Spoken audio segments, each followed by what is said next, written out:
jalur. Iya kan? Kemudian yang kebanyakan pada nyedoti dari kampus tuh.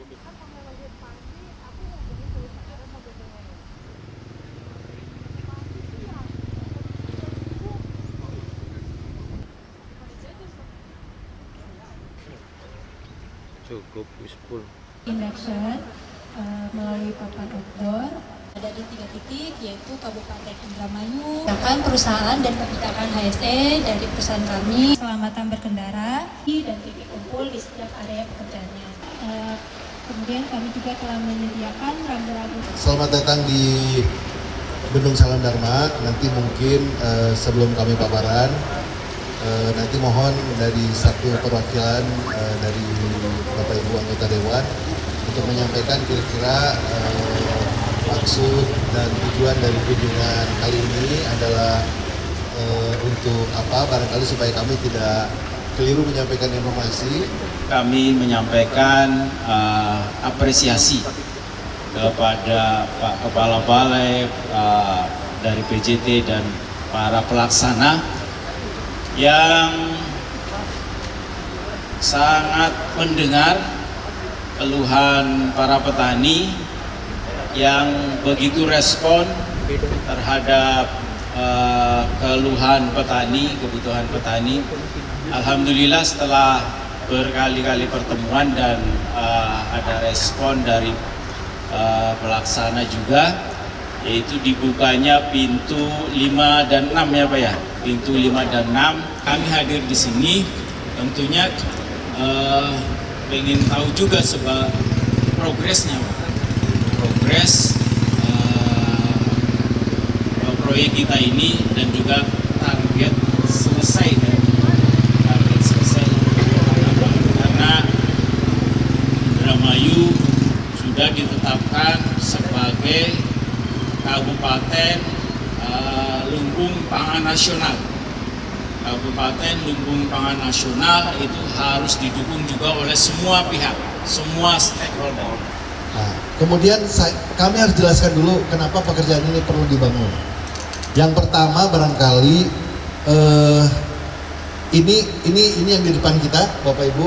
Ini gambar ini ya yang di depan kita. Ini adalah yang bagian sebelah kanan, yang paling kanan, saluran paling kanan. Ini adalah saluran yang diteruskan dari Tarum Timur yang ada di sini, diteruskan dengan sipon langsung ke saluran yang ada di paling kanan ini. Ini nantinya kalau sudah terbangun, menghantarkan air dari sini, menghantarkan air ke sini sebanyak 24 kubik per detik.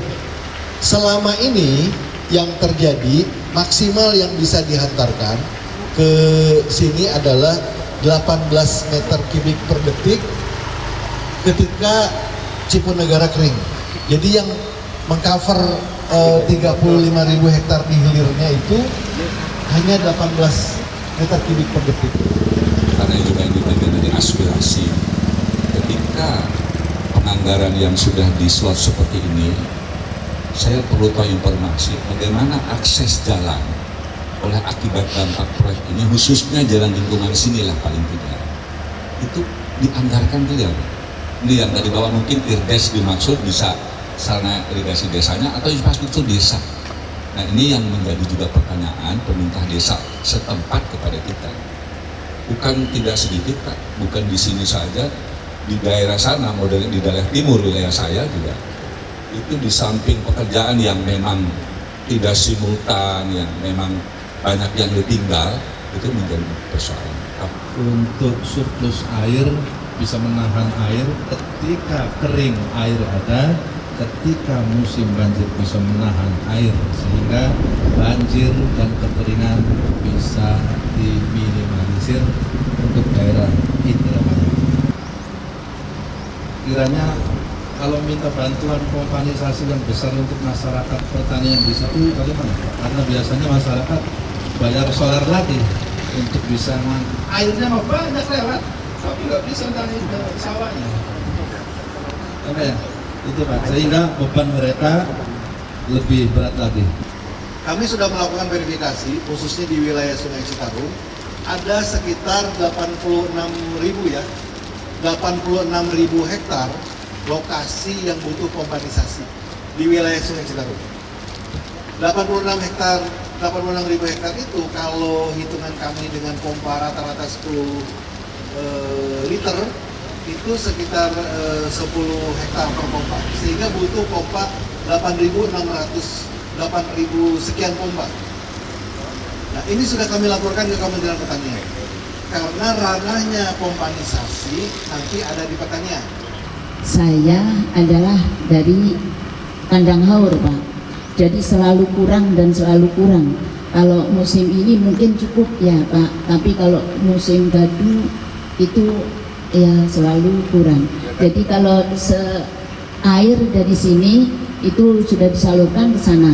Jadi berapa kebutuhan airnya, kemudian kita minta dari BBWS ini itu regulasi yang bijak dan tegas, Pak. Karena apa? Kita yang bagian sana adalah selalu kurang. Jadi belum tanam airnya sudah habis. Proyek ini harus dilakukan dalam jangka panjang dan jangka tapi supaya ini juga bisa berjalan perlu dampak lingkungannya harus diperhatikan, Pak, agar tidak menimbulkan reaksi dari perilaku masyarakat yang tentunya akan mengganggu juga pada kelancaran pembangunan ini. Maka perlu ada komunikasi kita tentu langsung ke masyarakat, dan juga dari kepala BUMN perlu ada jaminan bagaimana kontraktor tidak salah, tidak hanya CSR dan sebagainya, untuk bagaimana merespon masyarakat untuk adanya perbaikan dampak lingkungan. Tanam itu adalah hal yang sudah disepakati antara yang bagian bagi air dengan petani melalui komisi irigasi. Ada namanya komisi irigasi. Ibu mungkin pernah mendengar, yang kemudian ditetapkan oleh gubernur dan bupati.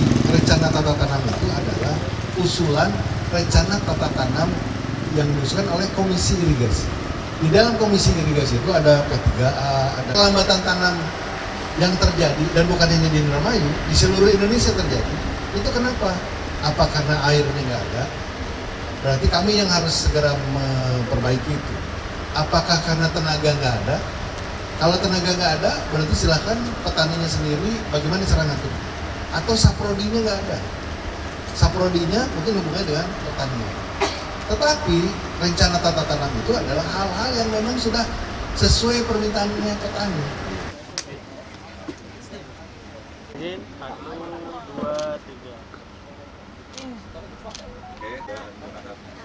semuanya.